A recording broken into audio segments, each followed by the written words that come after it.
New Year, guys. It's Von Shapangu here. It's about a week or so after New Year.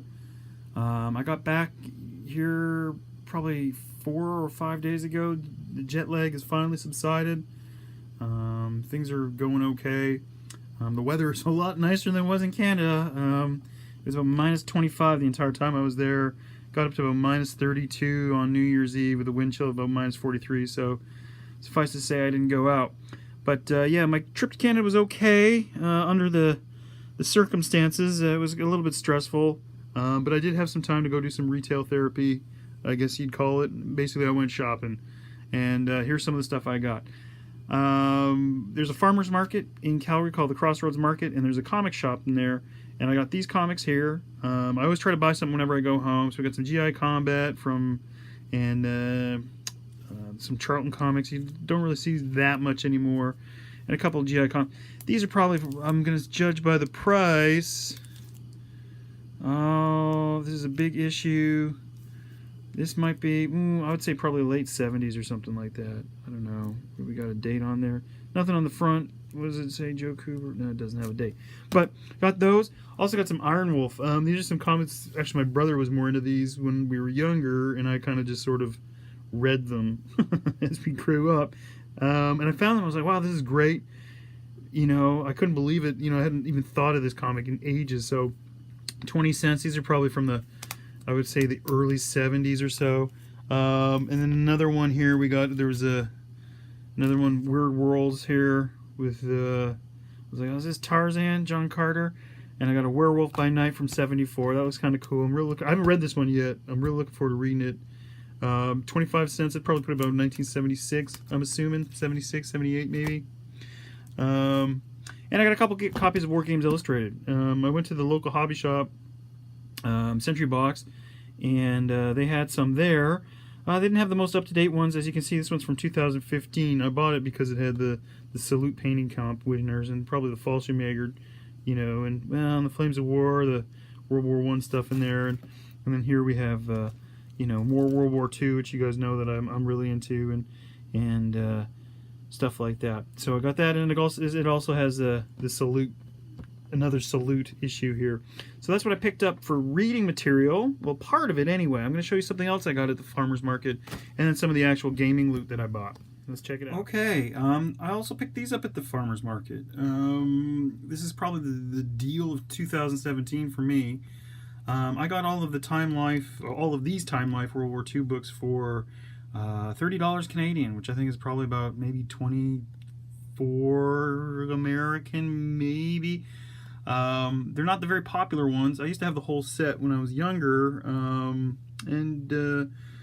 but as you can see, these are mostly the Pacific War ones. We've got the Rising Sun, the Road to Tokyo, Island Fighting, Bombers over Japan, Burma, you know. So this is working on the Marine Army, you know. I thought, wow, this is great. You know, this is Providence that these were there. They were $5 each. I said, how much you want for the lot? And the guy's like, oh, $30. I'm like, great. You got a box? Yeah, picked them up.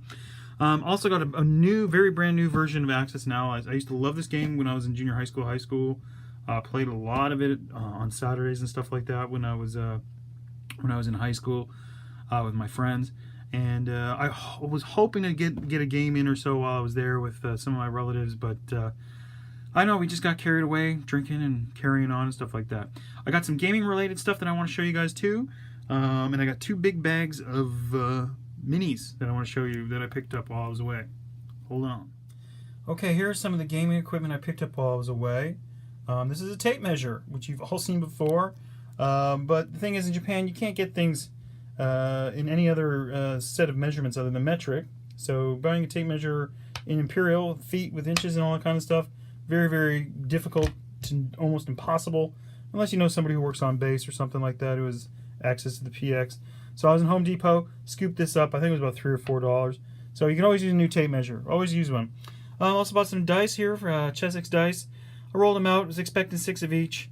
But as you can see, I'm pretty low on the 5s over here. The 3s, that's okay. But yeah, all these 4s, a lot of 2s. I'm pretty anxious about using these dice. I don't know if they roll pretty badly. These might end up being the guest dice, as it were. Also bought a lot of miniatures, so I'm going to show you a couple of them, not everything, because there's quite a bit Okay guys, here's a very small selection of the miniatures that I bought while I was away. There's a lot more, trust me. But some of them aren't for me, some of them are for other people, and I don't want to let it cat out of the bag, as it were, a couple weeks early. So, a bit of a surprise. But I'll show you some of the stuff that I got that I'm definitely keeping for myself. First up, I've got this Reaper Wearer Crocodile. This is for a project. Whoa, look at that glare. This is for a project that I'm going to be getting back to, I should say, that I've kind of put on the back shelf probably for the last 3 or 4 years. But I want to finally finish it off, and this is something I could definitely use for it. I also got another one, or I'll just scoop in, show him real quick. It's like a flying gorilla guy. So I don't know. He looks pretty cool. He was a bit cheaper though. So also I got the Artisan Late Winter German section of Winter Grenadiers. It's a good pack. I love this pack. The reason I bought this pack, it was a little bit expensive. Going in, it's only got an MG. It's got an MG42 in it, and it's not STG44 heavy or Faust heavy. So with my Winter Army, the Faust and the STG44s, they can eat up points pretty fast. So I picked these guys up. I thought, oh, this is great. I can, just some rounders, some guys to throw in, keep the points cost down. So looking forward to getting these guys on the table eventually. And then I've got some weird World War II. This is called a Krieghund Squad. I'd never seen this stuff before. There's another one of an MG guy that I picked up as well. But yeah, I thought, oh, I could use this guy somehow. I'm a Feld Gendarme or, something else. Kind of a cool little NCO type guy. It'd be kind of cool. So just to give my army a little bit of variety. For nostalgia, I've got the Ralpar the Witch Doctor pack here.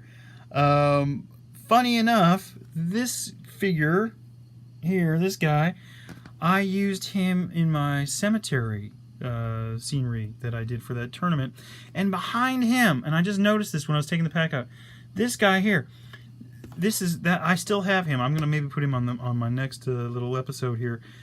That is the very, very first miniature I ever painted, and I still have it. It's in my cabinet. But yeah, I just noticed it when I was taking these out, unpacking them today. I was like, oh my God, there he is, that cleric. That was my cleric for D&D. Was that guy? They also had a lot of the cobblestone stuff, and I was really happy to find it. I knew they had some because I bought some Somali archers there years and years and years ago. But this is for bolt action because I'm a bolt action addict, as you know. So I've got some Chinese infantry here. I don't know if I'm going to go communist or nationalist or bandits, but I've also got the baggage yaks as well. So those are kind of some interesting stuff. And I've got some other Chinese stuff. I've got the warlord on the horseback and cavalry and all that other stuff. So anyways, guys, I'm going to get away from this glare, go back to the books. Yeah, guys, Happy New Year. Hope you guys all had a great holiday. Hope you got some painting in. I didn't really get that much in, to be honest, so I'm kind of hoping to get some in this month. But yeah, massive thank you to everybody who subscribed recently, and all of the people that I subscribed to, all of the videos. I haven't really gotten around to watching them yet, so I'm looking forward to doing that over the next couple of days. So anyways, guys, you guys have a great weekend. Happy New Year once again, and yeah, we'll talk to you soon. Hopefully I'll have some painted stuff, maybe some of the Marines, and definitely I want to show you that first figure that I ever painted that I still have. Alright, you guys take it easy. Thanks for watching. Bye-bye.